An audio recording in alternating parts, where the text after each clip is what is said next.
Joe is an encourager. He has the gift of encouragement. Yeah. I don't know that I've ever spoken to him and then hang the phone up feeling better than before I called him. And there's been many times I've been down and I just called him up and said, man, just talk to me. And he'll make me laugh and make me cry. And, I just love Brother Joe. He's got that gift. Amen. I thank God that he's my friend. Amen. I like this song called, I've seen this song all over the country. It's called I Went Down a Beggar and Came Up a Millionaire. And, how many of you remember the day that you went down a beggar? Amen. Came up a millionaire. The world doesn't see our riches because this world's not our home. Right. But they can only see what we know. Amen. I had no earthly riches, and I had no silver or gold. My house was just a cabin, and these clothes were ragged and old. Oh, but one day I went to the altar. I bowed on my knees in prayer. Then Jesus reached down and touched me, and I came up a millionaire. Yes, I went down a beggar, but I came up a millionaire. My Jesus gave me a mansion on a golden square, and He gave me a beautiful robe of white, a crown of jewels to wear. Yes, I went down a beggar, but I came up a millionaire. Now you can't tell by looking that anything has changed. My house is still a cabin, and these old clothes, they're just the same. Oh, but God's preparing the city, and I'm laying all my treasures up there. And one day I'm gonna claim it. I'm gonna move to that city so fair. Yes, I went down a beggar, but I came up a millionaire. My Jesus gave me a mansion on a golden square, and He gave me a beautiful robe of white, a crown of jewels to wear. Yes, I went down a beggar, but I came up a millionaire, and He gave me a beautiful robe of white, a crown of jewels to wear. Yes, I went down a beggar, but I came up a millionaire.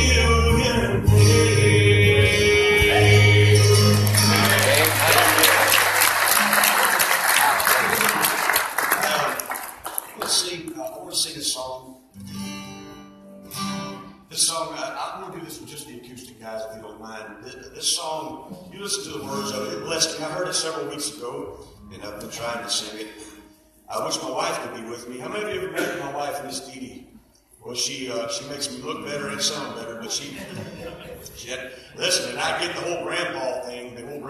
Her brother Joe talked about he couldn't wait until that baby was born so he could flip through all of his pictures and make you look at them. And I'm with him on that. How many of you know that grandchildren are God's gift to, and trophies to parents who didn't kill their kids? Amen. So I am a grandpa now, and my wife is home helping with the grandbaby, and she couldn't travel with me. But you listen to the words of this song.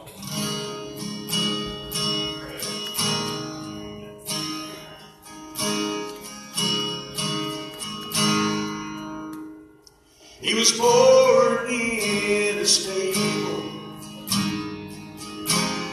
in a borrowed manger. He borrowed a lunch to feed a lot of strangers. He borrowed a colt to ride into town on. He borrowed a tune, 'cause he wouldn't need it long. And the only thing he bought was me. Amen. When he shed his blood on Calvary, now redeemed by his blood for eternity. Oh, the only thing he bought was me. Amen.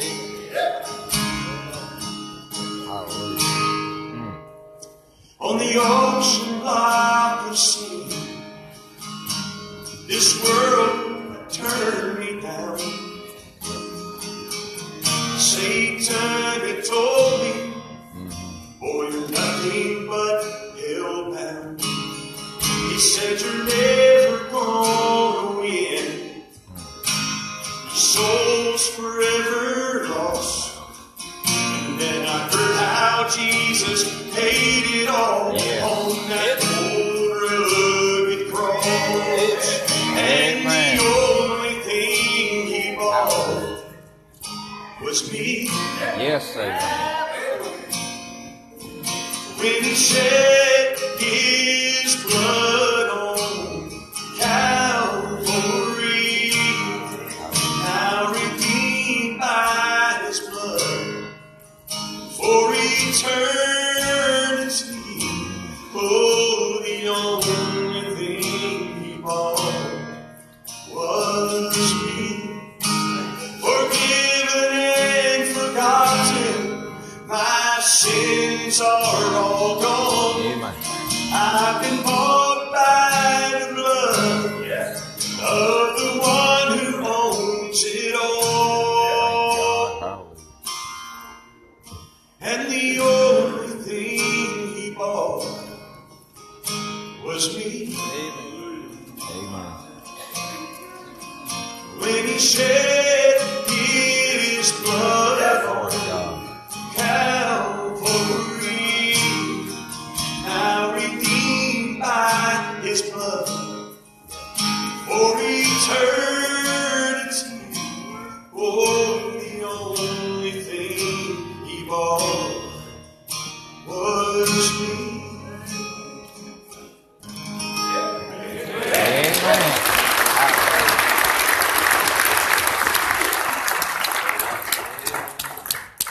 Picture up on. Check 1, 2, testing 1, 2. Check 1, 2, check. Well, there we go. Let's take our Bibles and turn to the book of Joshua, chapter number 2 tonight. And man, I just love the Spirit of the Lord. What did I do wrong? Where are you? Joshua chapter 1? Really? Well, we just go to chapter number 2. Hallelujah. And Brother Joe had asked me to preach my testimony. How many of you here have never heard my testimony? Raise your hand. Wow. More than I would have imagined. Okay. Well, I'm going to go to Joshua chapter 2, read a few verses, and then skip over a few chapters, and try to give you what the Lord has laid on my heart tonight. Joshua chapter 2 and verse number 1. Normally I'm a 35-minute preacher, but I may take a little bit more time tonight to give all of my testimony. Is that okay? Yes. Hallelujah. Amen. Good night. God will provide. Praise God. Joshua chapter 2, verse number 1. And Joshua the son of Nun sent out of Shittim 2 men to spy secretly, saying, Go view the land, even Jericho. And they went and came into an harlot's house, named Rahab, and lodged there. Verse 9. And she said unto the men, I know that the Lord hath given you the land, and that your terror is fallen upon us, and that all the inhabitants of the land faint because of you. We have heard how the Lord dried up the water of the Red Sea for you. Verse 12. Now therefore I pray you, swear unto me by the Lord, since I have showed you kindness, that you will also show kindness unto my father's house, and give me a true token. Verse 17, and the men said unto her, verse 18, Behold, when we come into the land, thou shalt bind this line of scarlet thread in the window, which thou didst let us down by, and thou shalt bring thy father and thy mother and thy brethren and all thy father's household home unto thee. Verse 21, the latter part says, and she bound the scarlet line in the window. Let's pray. Father, for the next few moments, I beg you with all of my heart for your power, for your unction. Lord, give me favor with these good people. Lord, the greatest people this side of eternity are right here under this church roof, and I beg you, Lord, for that they would value who I am, that I might deliver them a testimony that's worthy of hearing. I pray that you'd help change somebody's life tonight, God. I thank you for the precious blood just shed on your cross. Lord, without it, we are doomed to hell for eternity. But with Jesus Christ, we have a beautiful home in heaven, our eternal resting place waiting on us. Lord, please create an atmosphere tonight that will be one of reception, one of electricity, one that would excite and challenge and convict and change people's lives. And I beg you in the name of our Lord and Savior Jesus Christ, these things. Amen and amen. Amen. Joshua has taken charge over Israel, and Rahab has heard of God's people.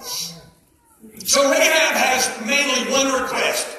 She says, will you please save me and my family from death and destruction? And so the scarlet cord was hung out of the window, and she and her family were saved. Now I want you to notice something with me tonight that I never noticed until some time ago. I was reading through this and doing some comparisons in the book of Joshua. Notice that this woman was not the right race for Israel. Stay with me. She was not the right nationality. She was certainly of the wrong profession. And she was a stranger and an outsider to God's people. Her life was a shame. Her sins were many. Her character and her testimony was trash. She had no trust. She had no responsibility. Her name was no good, but she was accepted into the Lord's family. She married into the tribe of Judah. She's mentioned in Hebrews 11 and James chapter 2. And Rahab took her faith to a brand new all-time high level. So Joshua conquers Jericho. Rahab is saved. And isn't that a wonderful story? Say amen. Amen. But let's go to the very next battle after the miracle of Jericho. Look with me in your Bibles in chapter number 7. Man, they're pumped up. They're ready to defeat Jericho. And it was at Ai that God's people learned about sin in the camp causing a curse. You're familiar with this, but let's read just 2 or 3 verses. Now, they come up against Ai. Achan has partaken of, or taken the spoil that he was not to take of. And they go up against Ai, and they're pretty much whooped from the gate backwards. And Joshua's going, God, what are you doing? Why did you send us out here to get whooped like this? And God says, get up, man, they're sin in the camp. And so he began to narrow it down from tribe to family to man, and Achan is called out. And so now Achan's sin has been revealed, and look what happens in verse number 20. And Achan answered Joshua and said, indeed, I have sinned against the Lord God of Israel, and thus have I done. Listen to me. He is confessing what he did. He says, I did. Thus have I done.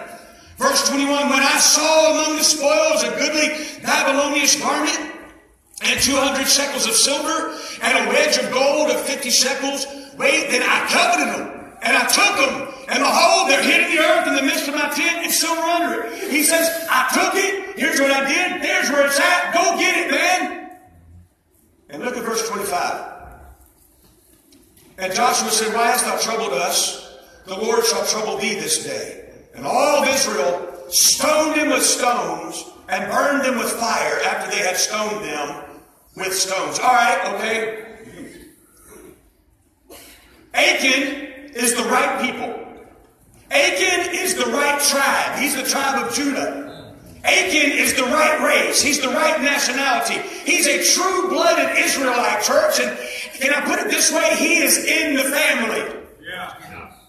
But he disobeyed God. He made some mistakes. All that spoil from Jericho was to go to the treasury of the tabernacle. It was the first fruits of Canaan's victory. But verse 20 and 21, Achan confesses his sin. But yet he and his family are killed, stoned, and burnt with fire. All right, listen now. Rahab is an outcast. She's a harlot. She's the wrong race. She's the wrong nationality. She's got the wrong job. But she's saved. Achan is the right race, the right tribe, the right nationality. He's in the family and he is killed. You ever thought about that? Listen to me. Here's what the Lord showed me. Just because you've grown up in church, just because you've sat on a church pew, just because you went to Sunday school 9 months before you was born in your mama's womb, does not, listen, it does not exempt you from death and hell and destruction just because you go to church. That's right. You can hear message after message and leave and keep sinning, but be sure your sins will find you out. Be not deceived. God is not mocked, for whatsoever man soweth, that shall he also reap. And here's my thought. According to these two stories, Rahab the outsider was saved and Achan the insider was stoned. It seems to me like God will tolerate a whole lot more from someone who has not grown up in the truth, who has not been, who has not known the truth and heard the truth. You will not let you trample under your foot the blood of Christ forever. Amen. It's better to have never known it than to know it and forsake it. Right. To whom much is given, much is required. Luke 12:48, Hebrews 10:29. Of how much sorer punishment, suppose ye shall he be thought worthy, wherewith he was, who hath trodden underfoot the Son of God, and hath counted the blood of the covenant, wherewith he was sanctified an unholy thing, and hath done despite to the Spirit of grace. The Bible says in 2 Peter chapter number 2, for after they have escaped the pollutions of the world through the knowledge of the Lord and Savior Jesus Christ, they're again entangled therein and overcome. The latter end is worse with them than the beginning. For it had been better for them not to have known the way of righteousness than after they have known it to turn from the holy commandment delivered unto them. It seems to me like you're a whole lot better off if you're going to live in sin to never have grown up in the truth. I want to say that there are a lot of Achans who are suffering because they know the truth.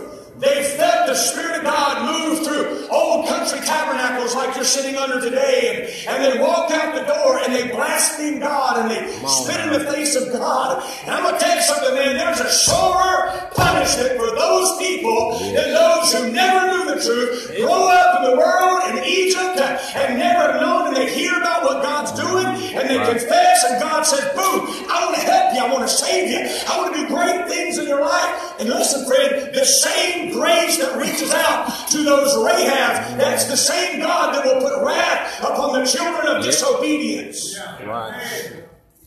I was born in 1972 to my mom and dad. My dad was 22 years old. My mom was 21.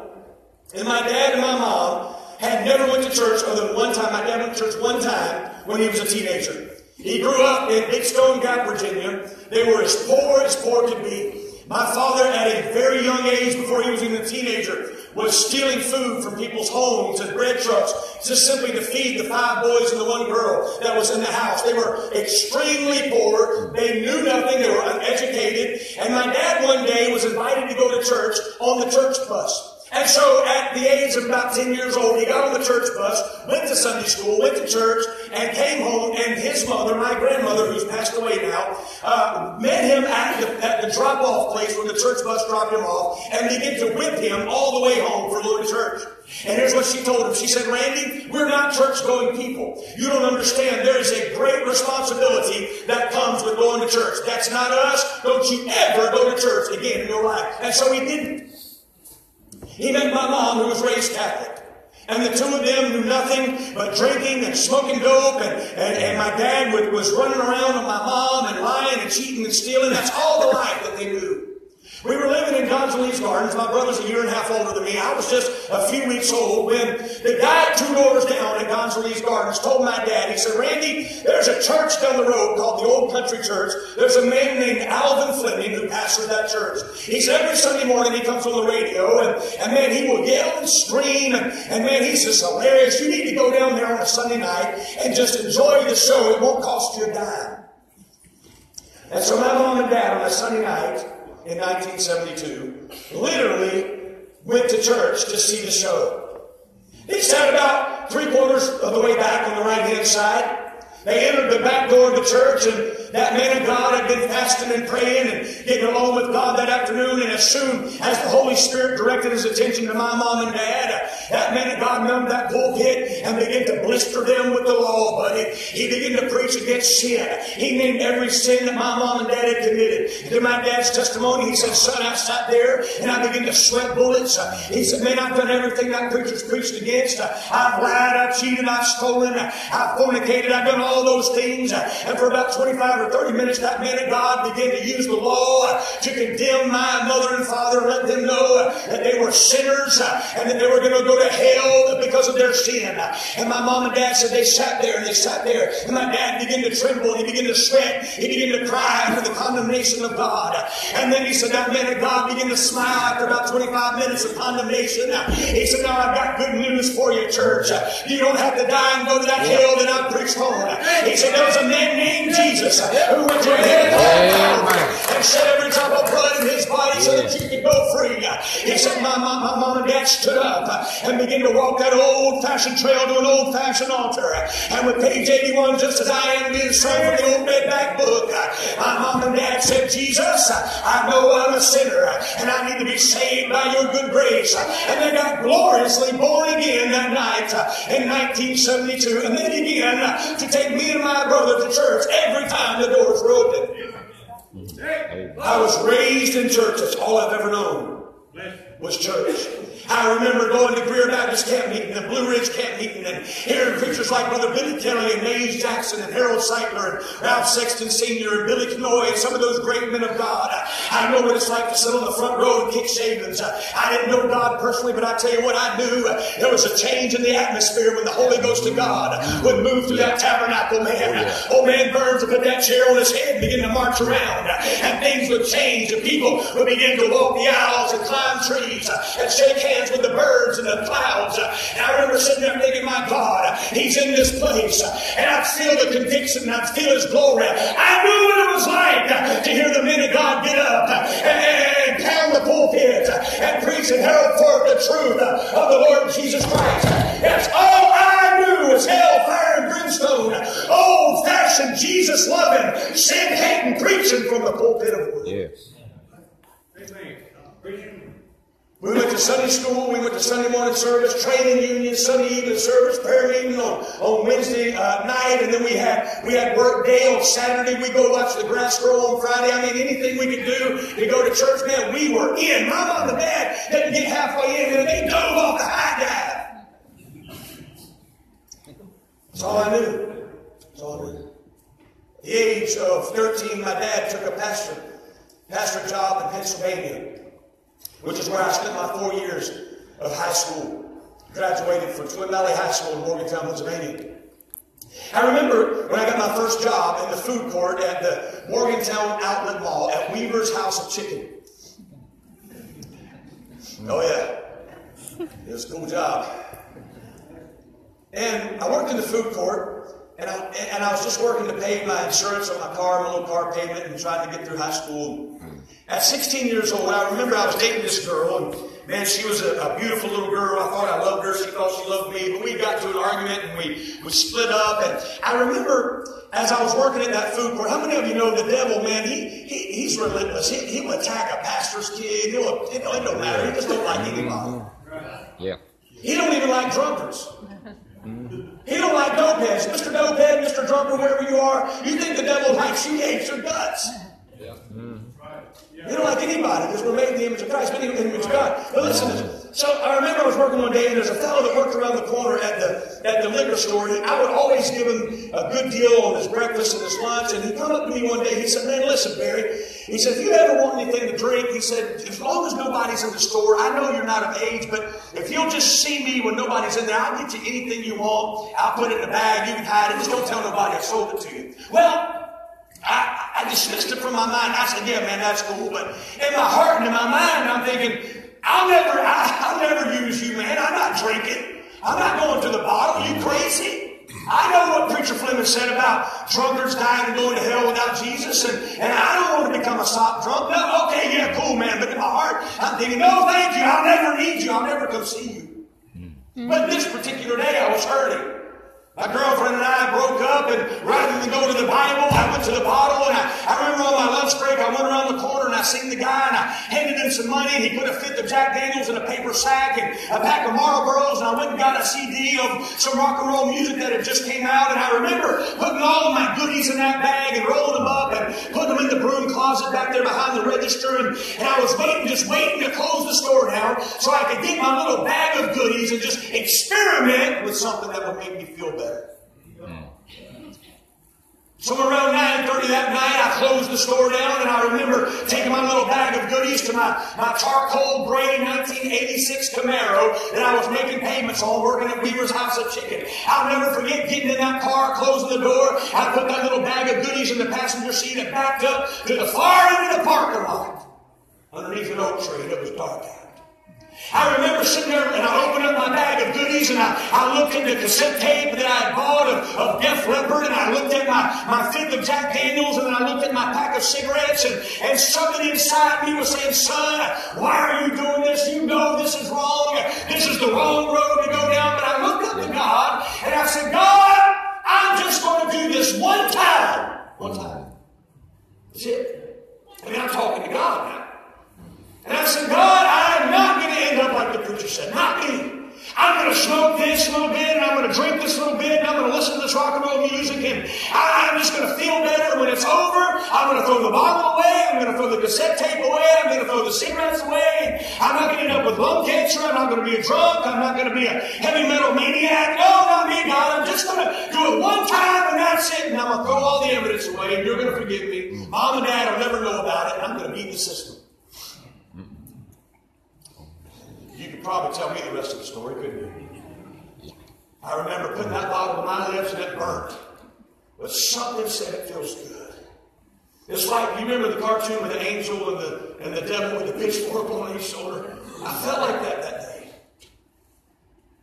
I drank just enough to make me feel better, and I put all the evidence in the trunk, and I drove home, and I slipped past Mom and Dad's bedroom and went to sleep. And the next night, I took a little bit more and a little bit more the next night. And then I remember that bottle running out, and I went back to my buddy. I said, man, give me one more bottle and one more pack and one more of this and one more of that. And 13 years later, I found myself with tattoos all over my body, needle tracks in my arms. Listen to me, I was hooked on cocaine and whiskey and wine, riding with Hell's Angels Motorcycle Club. Listen to me. Doing things and going places that I never dreamed that I would do and go. I remember after a 3-day high, 13 years after my beginning, I remember I had been up for 3 days. I had not slept, I had not eaten, done anything but put chemicals in my body. I had been dealing a lot of dope to the Hells Angels Clubhouse, and they had a coalition of motorcycle clubs that I was in. And I remember one night they had a huge party, and I've been doing a lot of dealing, and I had passed out on the couch after a 3-day high. I had not slept. And I remember as I woke up in the wee hours of the morning, they said I'd passed out for just a couple of hours. And I remember looking around me and thinking, man, I wonder, where am I at? What time is it? And I looked over to my left, and there was a puddle of blood in the corner of the bar in the clubhouse where I had passed out. And that puddle of blood had trickled out the front door. And I remember looking at that thinking, man, I wonder who was it that got cut? Who got hurt? Was it one of our guys or one of their guys? And I scratched my head, and I looked over, and where the bar was, I looked back behind the bar, and the bartender had a great big long beard like ZZ Top's pretty cool looking actually. But he had passed out that night. He had drank too much, and he had puked while he was passed out. And in his beard there was dried mucus and chunks of half-digested food where he had puked. And I remember looking at that, shaking my head and going, oh man, that's sick. And I remember listening to what was on the jukebox. It was Kid Rock, and there was the smell of marijuana in the air, and people were in and out, and and I remember sitting on the couch, and listen to me, I remember sitting there looking down, and the Holy Spirit of God, for the first time in 13 years, began to tap me on the shoulder and said, son, what are you doing in this far country? You were raised in a Hells Angels clubhouse. You were raised in old-fashioned, hellfire and brimstone, Jesus-loving church worship. You was raised at Greer Camp Meeting. You was raised at the Old Country Church. And look at you, man. You got tattoos on your body, hair down to your belt. You're 149 pounds. Eat up with methamphetamine stabs all over your body. About to lose your wife and your babies. What are you doing in this far country? And God rolled my mind back to Morgantown when I sat there on the backside of a mall parking lot and told God I was going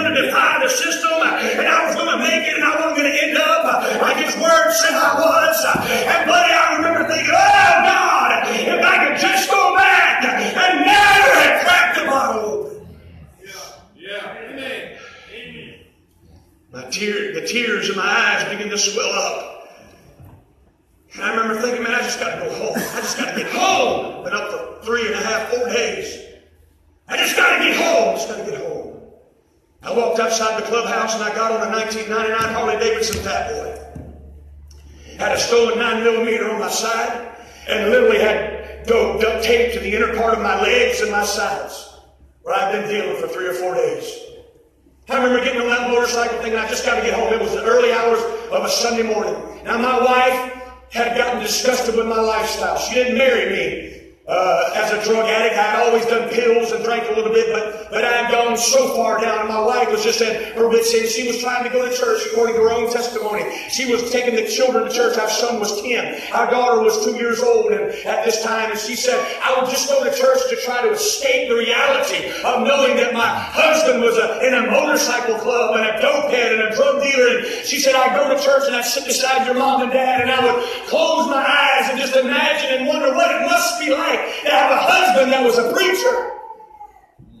She would pour her heart out to God.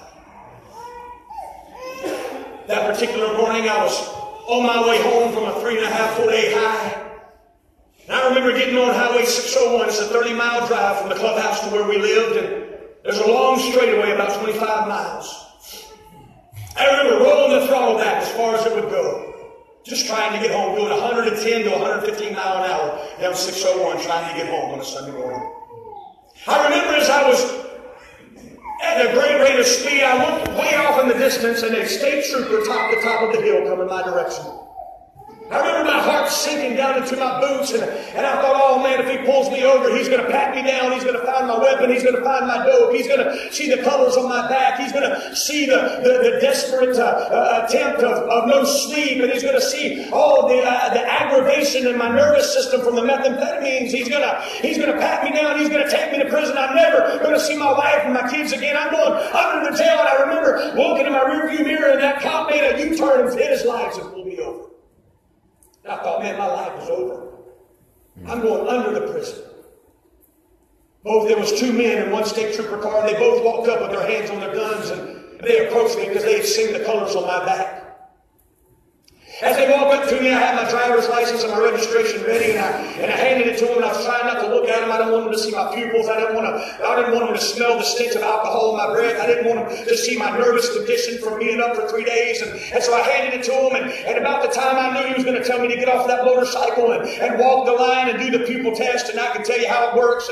And he looked at me and he said, Mr. Spears, and about the time he was going to tell me to get off of my bike, his radio went off in his car. As the 2 men listened to the radio call, the one looked at the other. He said, man, we've got to go, and we've got to go now. I don't know what happened, but that cop handed me my driver's license back, and he said, Mr. Spears, you need to slow down on this road. There's a lot of deer. You're going to get killed. And both of those men walked away from me and got in their car, made another U-turn, and went the opposite way. Left me sitting on the side of the road. Now, God had already been dealing with my soul. Yeah. The Lord had already been telling me, what are you doing in a far country? That was the first message I got. But this was the second message on the side of 601.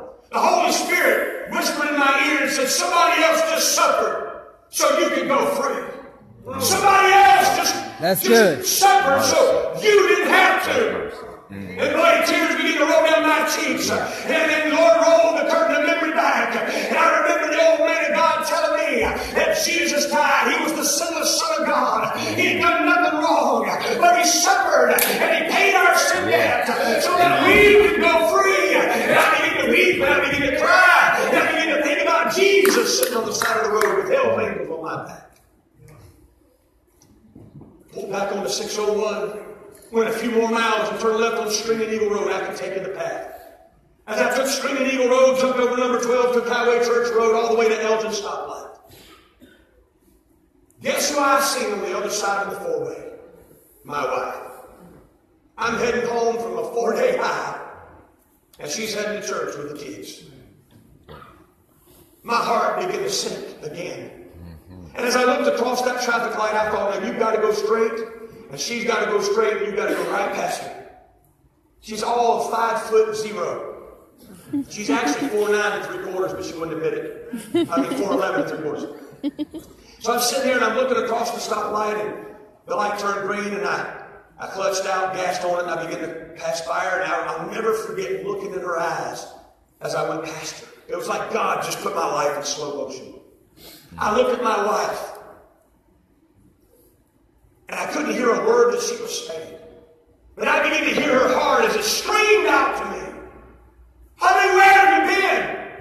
What are you doing to our marriage? And are you really who you say you are? Are you living a lie? And why have you gone so far? And I don't even know what it's like to have a husband.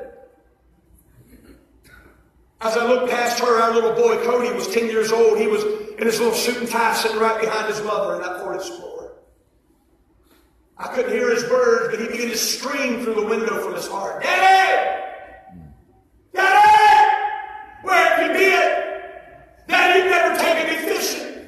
I don't know what it's like to see Mom and Dad go to bed and kiss each other goodnight. And I don't know what it's like to wake up in the morning and have Mom and Dad in unity and harmony and functionality in the home. And Daddy, there's beer in the refrigerator, but we're out of milk and bread and we're hungry. And Daddy, you're out wasting your paycheck on wine and women and song and Oxycontins and Vicodins and Lortabs and Percocets. And Daddy, why are you doing this to our family?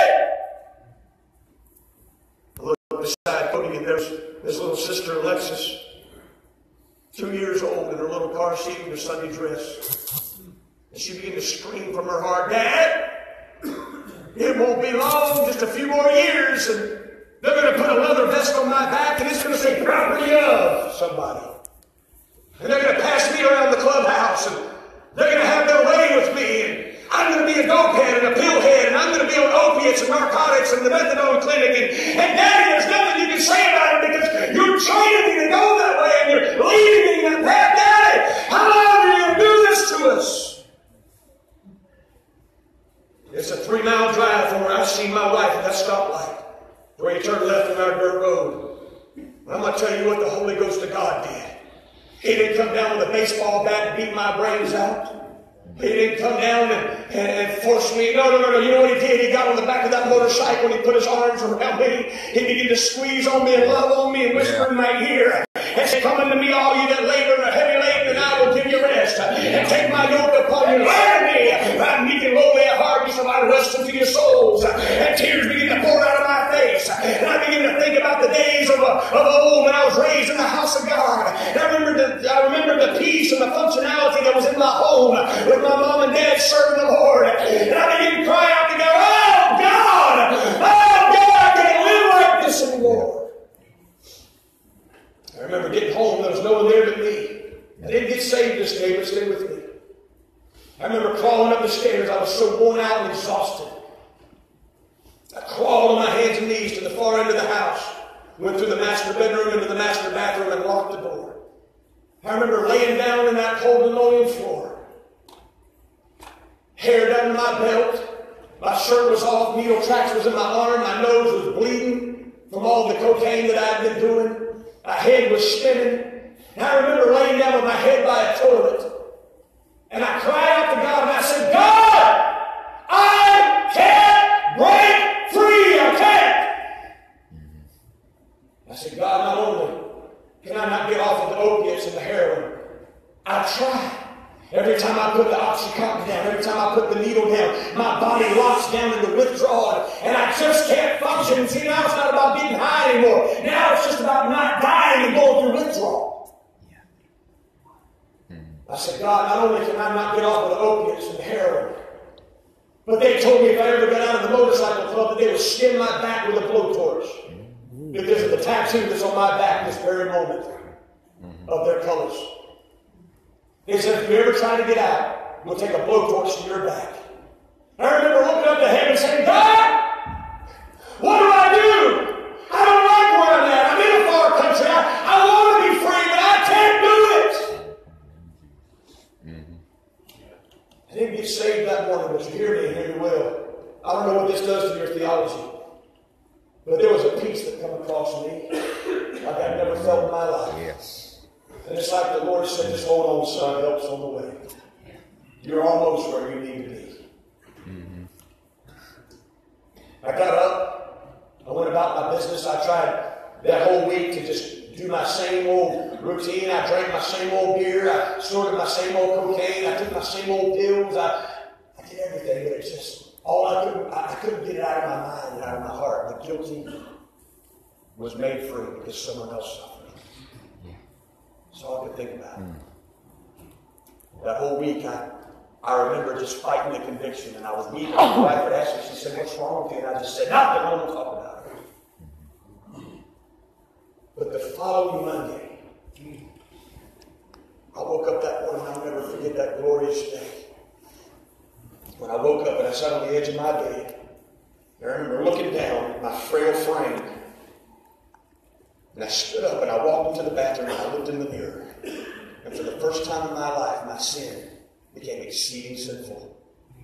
And I seen what the devil had done, not only to my body, but to my soul, to my spirit.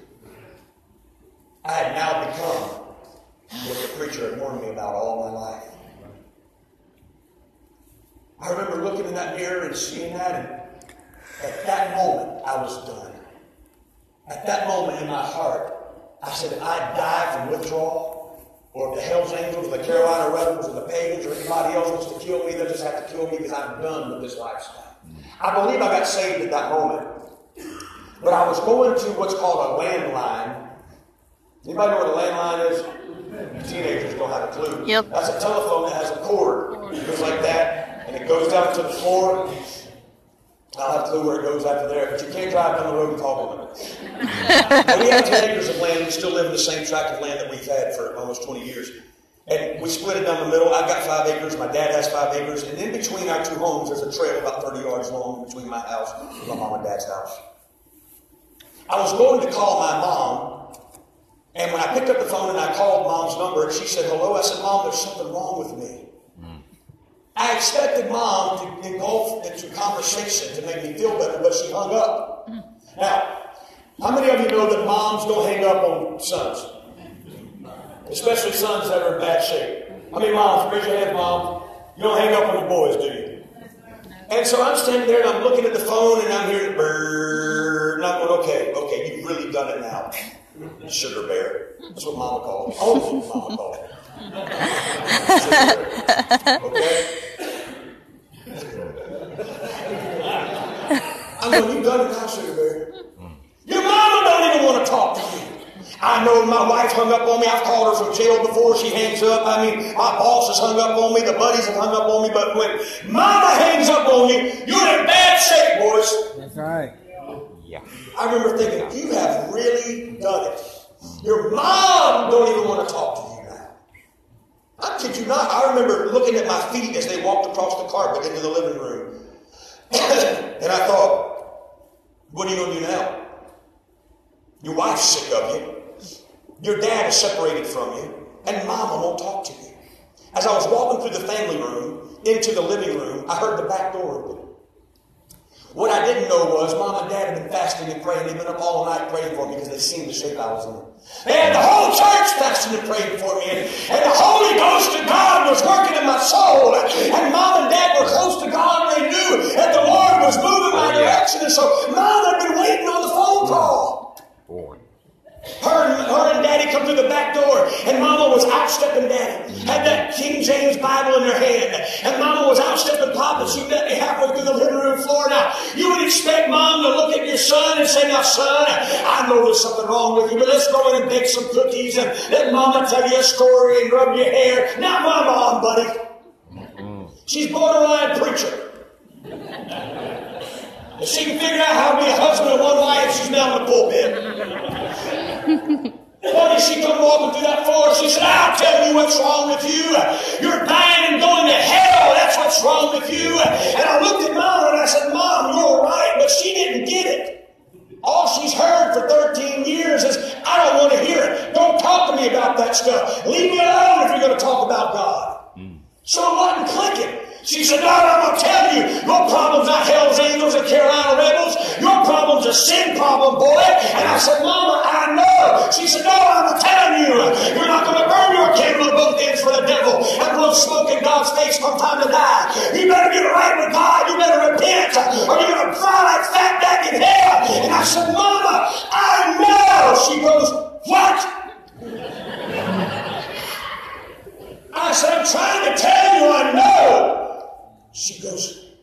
She looked at my dad, she goes, "Here you go, boy! He said he knows! He said he knows! He said he knows!" And she turned that cane into a helicopter, and they didn't do a glory march up and down the carpet in the living room, shouting and praising God. I'm just standing there looking at her. After about 2 or 3 minutes of glory, I said, "Mom, you remember me?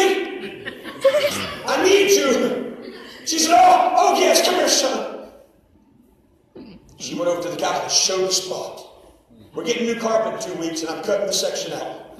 I kid you, I'm going to roll it up, put it in a tube, give it to my grandkids. She opened up that Bible.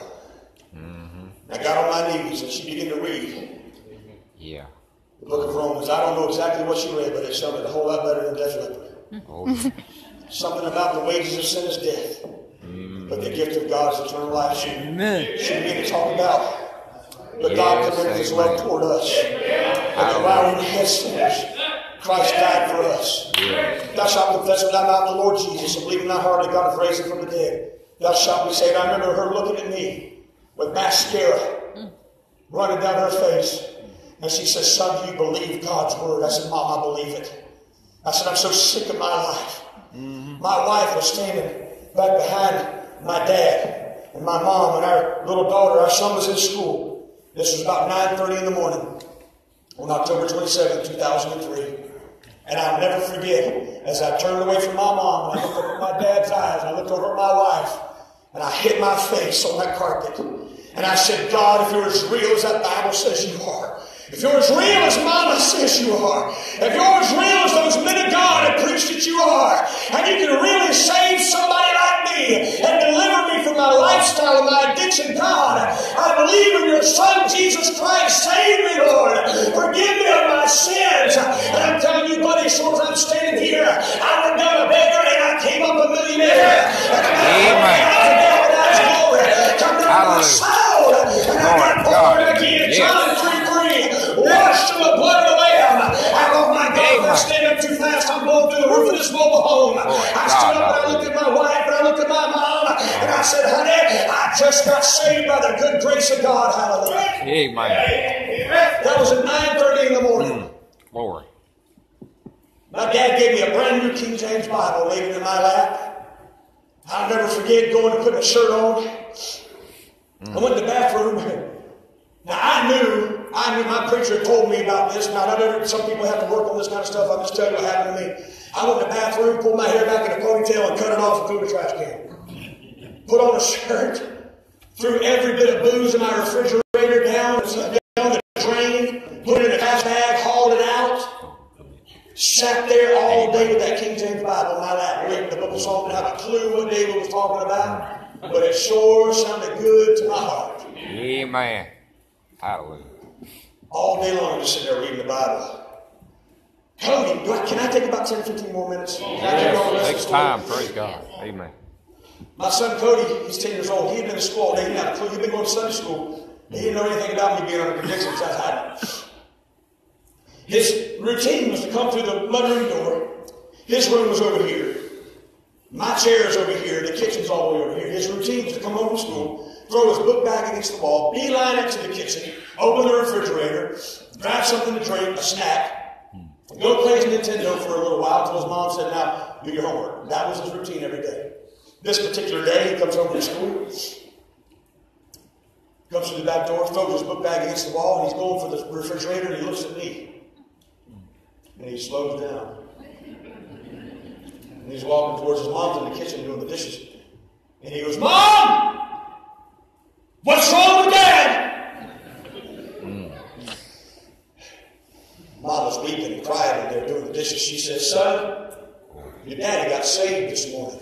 Amen. Cody began to smile. I'll never forget it. He goes, "Phew!" See, he knew what saved him because his Sunday school teacher had been telling him that God was going to save his drunken daddy. Thank God for Sunday school teachers like that. Praise God. That made him pray even more. Yeah. He ran and he jumped and woo, boom, and landed in my lap. He goes, "Dad, you really got in, huh?" I said, That's yeah, cute. man. I said, as far as I know. He said, does that mean, Dad, you're going to take me fishing now? Kid you not. I said, yeah, man, that's what it means. I'm taking you fishing real soon. He goes, woo! Dad, does that mean you're not drinking beers anymore? I said, that's exactly what it means, Cody. Daddy ain't drinking beers no more. Woo! He said, Dad, does that mean you're getting out of that motorcycle club? I said, yes, son. That's what it means. Getting out of the club. Woo! And he jumped off my lap and ran into his room and started playing his Nintendo. And left me sitting there with, you got a motorcycle club. He was a whole lot more excited about that than I was at the time. Because I knew what it meant. That was on a Monday. I remember that Monday night, I walked next door to my mom and dad's house. I said, Mom, I said, man, it feels so good to just sit there and read the Bible all day. She said, man, she said, someone's been praying for you for a long time. I said, Mom, I got to get out of the club. She said, I know, I've been thinking about it. I said, I got a couple, 2 or 3 options. I said, I could either send my vest in, my colors, my patches in by one of the boys, or I could mail them in, or I could go in myself and just tell them I'm leaving. She said, you're going in, ain't you? I said, yeah. She said, I figured you would. She said, I'm going with you. I said, Mom, you can't go with me. Oh, I'm your mom. You can't tell me what to do. That's right. I said, Mom, moms don't go with sons to get out of motorcycle clubs. You'll get us all killed. My mom said, you go, I'm going, I'm your mom, and that's it. Now, my dad was sitting there reading the paper, and so I knew if you're going to get my mom, you got to get her with the Bible. So I looked at my dad. I said, Dad, tell your wife she can't go with me. My dad goes, honey, you're not going with him, and that's fine. Mom goes, she acted like a kid. She said, you know I've got to listen to him. I'm an Ephesians 5 wife. You know it. I said, Mom, I'm trying to keep us all from getting killed. She said, okay, I'll tell you what then. You go. But I'm not eating a bite until you come back safe Friday night. I'm going to fast for you all week long. I said, Mom, you can do that. I'll never forget, I was in church that Wednesday. I had the whole church praying. That Friday night, I went down to the clubhouse. I walked in a few minutes late, went into a room, about 40 or 50 men sitting there waiting on me. They had heard what was going on. And I'll never forget, laying my covers down on that table, and the president at the end of the table stood up and he said, man, you got something you want to tell us? I said, yeah, I can't ride with you anymore. He said, you told us when you got in, you give your life to this club. What makes you think that we're going to let you out? I said, sir, with all due respect, I didn't tell him I turned over a new leaf. I didn't tell him I was having issues with somebody. I didn't tell him I was relocating. You know, I told him what God told me to tell him. I said, I'll tell you what, man, I can't ride with you anymore because I got saved Sunday morning. I'm going to trust in Jesus as my Savior, and because I'm doing that, I can't be affiliated with the things that you guys do anymore. I'm not going to drink. I'm not going to cuss. I'm not going to run around. I can't do that anymore. And so, therefore, I'm getting out. He said, what about the tattoo on your back? I said, what do you want me to do, man? Let's get it over with. He said, would you be willing to have some cover-up work done? I said, yes, sir, I'll do that. Things was going really good. There's this one guy. I thought if he'll shut his mouth, I'm out of here. And I was almost out the door when he stood up. Listen to me. I looked at him and he looked at me, and I just balled my fist up. I thought, man, they're coming after me, and when they do, they're going to know they have me. They're going to take me. I ain't going to take 40 men, I know it, but they're going to know they had a hold of me. So I got ready. I thought, man, I'm just going to go down swinging. He stood up, and he was getting ready to run his mouth against me. He's the only guy in the club I never really got along with. He looked at me, and I kid you not, he looked around the room at that oval table, and he tried to speak. He stood up, and he tried to talk, and he could not speak a word. He stuttered for about 20 seconds. Seemed like 20 minutes. And I'm looking at him, and everybody else is looking at him, and he's looking at them, and he tried it again, and he shook his head, and he looked up, and he looked down at the president, he shook his head again, and he sat back down. And I'm going, Mom, don't eat yet.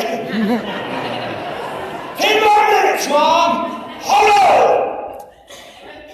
That man looked at me, and I looked at him, and I felt a presence of a friend like I'd never felt before in my life. I remember walking out of that clubhouse and down that long road to where I was parked.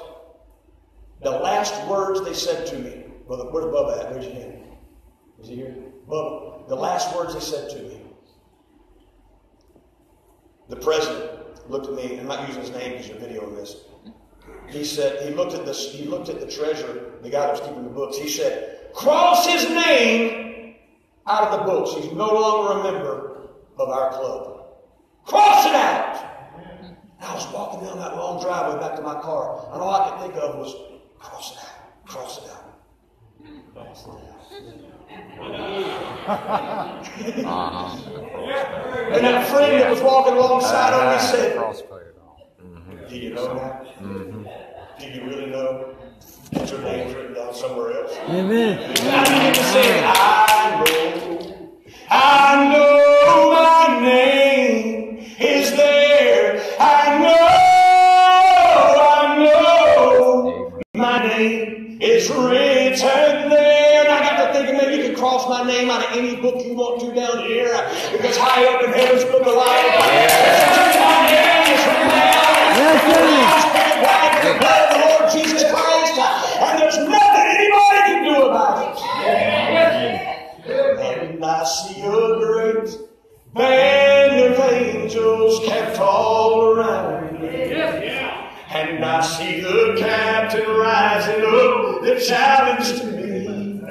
I know I'm safe from harm when I'm trusting Jesus. The battle is His, the victory is mine, and victory is sweet. Yeah. I got home, and I sat down, and I told my wife, I said, honey, come here. I was still taking my pills, just enough to keep from going through withdrawal. I wasn't getting high off of them, but I had a prescription, and I was trying to take them just to keep from going through withdrawal. And that Friday night, I sat my wife down, and I said, honey, I want to talk to you.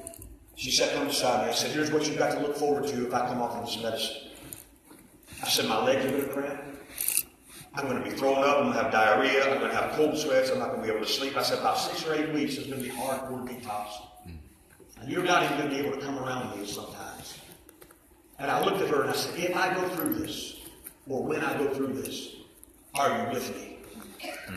I'll never forget my little wife looking at me and rubbing her hands through my hair. She looked at me with tears in her eyes. She said, honey, I told you, for better or for worse, till death do us part. She said, I'll stick with you no matter what you go through. I remember flushing all the dope, all the pills down the toilet. I'd gotten rid of all the cocaine and methamphetamines. I flushed them opiates down the toilet. And about 12 hours later, it hit me hard. I remember laying in that bed and I was sweating. I had the chills, my legs were cramping, my body was just aching. I just wanted to die. I was in such pain. And I'll never forget, as I picked up my phone and I hollered at my wife, I said, honey, come here now. I said, I got to call the guy. I got to get just 1 or 2 pills to help me through this withdrawal. It hurts so bad, you don't understand. It's killing me. It's hard. It's rough. I can't make it. I got to have a little bit of something. My wife knew one song. And that's Amazing Grace. I'll never forget her sitting down. She said, put the phone down, honey. Lord. You remember we decided when you was in your right mind that you were going to make it through this. And I'm here for you. And in a voice that only Miss Dee Dee could sing in, she began to sing. Amazing Grace, how sweet the sound that saved a wretch like me. Amen. I once was lost, but now I'm found. Was blind, but now I see. And it calmed me down, and I put the phone down. A few hours would go by, and I remember saying, honey, get here! It hurts! Just one call, just one pill, just let me go one time! And she said, honey, put the phone down. Through many dangers, Oh, yeah. I have already come. I begin to feel the peace of God. Lord of God. 'Tis grace that brought us safe Yes. Just more. And grace will lead you home. Hours turned into days. I'll never forget her coming in and saying, 3 days now. It's been 3 days. I went 3 days. 3 days. And she'd come back 4 days later. She said, honey, it's been a week. You've been sober and clean for a week. She would congratulate me. She'd lay down next to me. And she supported. Amen. Amen. She cleaned up after me. She helped heal me. And she read the Bible to me. She sang to me. And I'll never forget, after those 4 weeks of the hardest 4 weeks of my life, of her singing to me and encouraging me, she brought the calendar in and she said, honey, 1 month today! 1 month! Days turned into weeks, and weeks turned into months. Then I'm back to work, and I'm supporting my family. And then months turned into a year. It's been over 13 glorious years.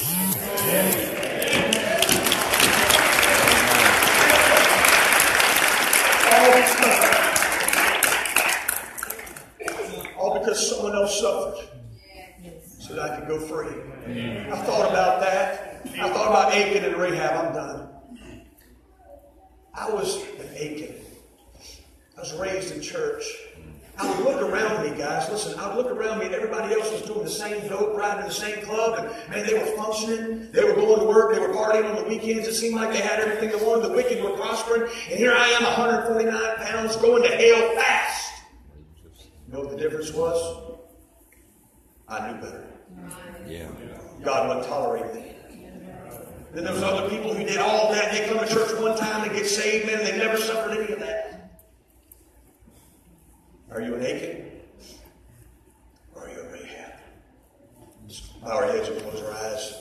Father, thank you for making that testament. I haven't preached it in several weeks. Thank you for making it fresh in my heart again today. Lord, I don't want sin to look good, and I don't want anyone to leave here, no teenagers, no young people thinking they need a testimony like mine. Because the truth is, the best testimony is to never have touched it, never have experienced it. You don't have to deal with any of the aftermath that comes with it. Maybe there's somebody here tonight who's battling some type of addiction, rage, some type of sin in their life that they just can't get the victory. May something that was said tonight, Lord, make a difference in them. Because the truth is, Lord, without you, we can't do it. As they're playing, I just want to ask 2 questions. Would you be here tonight and say, preacher, I don't want to expose all of my sin, but the truth is, I've got something in my life that's bogging me down and keeping me from Jesus. Preacher, if you'll pray for me, I'm going to give it my best again. I'm going to make a new start line in the sands of time. And I want to go forward with God. I want to do my best to get this out of my life and go with Jesus. Would you slip your hand up in the air? Preacher, I've got some deals, some issues in my life that I need help with. Would you slip your hand up in the air, anyone at all? Preacher, it's me. I need help.